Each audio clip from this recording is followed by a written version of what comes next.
নমস্কার সকলকে, ডেস্টিনি জার্নিতে স্বাগত। আমি চন্দ্রিমা।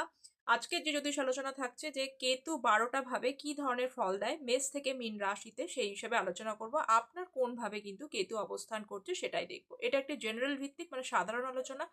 কেতু যদি অন্য প্ল্যানেট অন্য ভাবের সাথে কানেকশন করে সেক্ষেত্রে কিন্তু কিছু রেজাল্ট ডিফার করে যেতে পারে। তো আজকের আলোচনা শুরু করছি। তা যারা চ্যানেলে নতুন আছেন তাদের প্রত্যেককে বলবো চ্যানেলটা সাবস্ক্রাইব করে পাশে থাকবেন, এবং যারা পার্সোনালি যোগাযোগ করতে চাইছেন তারা ভিডিওর কমেন্ট সেকশনটা চেক করবেন, সেখানে কিন্তু মেল আইডি দেয়া থাকে। চলুন শুরু করি।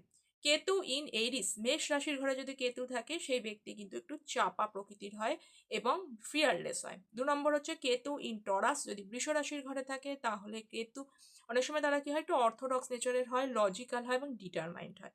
কেতু ইন জেমিনি, মিথুন রাশির ঘরে থাকলে তারা কিন্তু যে কোনো বিষয়, তাদের কিন্তু রিসার্চ মানে তাদের যদি মন লেগে যায় সেই বিষয়টা নিয়ে রিসার্চের মতো তারা কিন্তু ঢুকে যায় তার মধ্যে। কখনো কখনো কিন্তু ইনডিসিসিভ নেচারের জন্য সেখানে প্রবলেম ক্রিয়েট করে।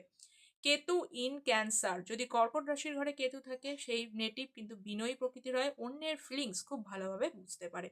কেতু ইন লিও, সিংহ রাশির ঘরে কেতু থাকলে সেই কিন্তু নেটিভের গুড স্ট্রেংথ অফ মাইন্ড থাকে এবং অনেক সময় দেখা যায় তাদের পলিটিক্সের দিকেও কিন্তু ইন্টারেস্ট থাকে। কেতু উইন ভার্গো, কন্যা রাশির ঘরে যদি কেতু থাকে তাহলে সেক্ষেত্রে কিন্তু তারা ক্যালকুলেটিভ হয় এবং মেডিসিনাল বা আয়ুর্বেদিক নলেজ কিন্তু তাদের থাকে কম বেশি। কেতু ইন লিব্রা, তারা ব্যালেন্স করে চলতে মানে তুলা রাশির ঘরে তারা ব্যালেন্স করে চলতে পারে, মানে ব্যালেন্সিং নেচারের হয় এবং মেয়েদের ক্ষেত্রে অনেক সময় কিন্তু গাইনোলজিক্যাল কিছু ইস্যুস হতে পারে। কেতু ইন স্করপিও, বৃশ্চিক রাশি কিন্তু কেতুর কোরুলার এই জায়গা। তো এখানে যদি ধীরে ধীরে নেটিভ কিন্তু স্পিরিচুয়াল দিকে, যত বেশি দিন যায় স্পিরিচুয়াল দিকে কিন্তু তাদের ইন্টারেস্ট গ্রো করে বা সেই দিকে তারা কিন্তু আস্তে আস্তে সেই দিকে ধাবিত হয়। অনেক সময় নিজে কি ভাবছে সেটা কিন্তু অন্যের কাছে প্রকাশ করে না এবং নিজেকে গুটিয়ে রাখে। কেতু ইন স্যাজিটেরিয়াস, ধনু রাশির ক্ষেত্রে কেতু থাকলে সেখানে তারা অত্যন্ত কাইন্ড হার্টেড হয় এবং গুড ফিলোসফার হয়।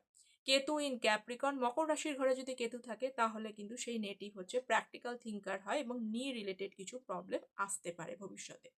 কেতু ইন অ্যাকুরিয়াস, মানে কুম্ভ রাশির ঘরে কেতু থাকলে ক্রিয়েটিভ হয়, সাইলেন্ট গুড প্ল্যানার হয় এবং এদেরও কিন্তু অনেক সময় অর্থোডক্স নেচার থাকে। কেতু ইন পাইসিস, মীন রাশির ঘরে যদি কেতু থাকে, কেতু কিন্তু এখানে ডিপ থিঙ্কার করে থাকে এবং তাদের অনেক সময় সায়েন্টিস্ট বা রিসার্চের কিন্তু হতে পারে তারা, বা সেই দিকে যে কোনো বিষয়ে রিসার্চের দিকেও কিন্তু তাদের বেশ ইন্টারেস্ট থাকে বা সেই দিকে গেলে তাদের কিন্তু গ্রো করে এবং তার পাশাপাশি কিন্তু তারা ফরগিভফুল নেচারের হয়।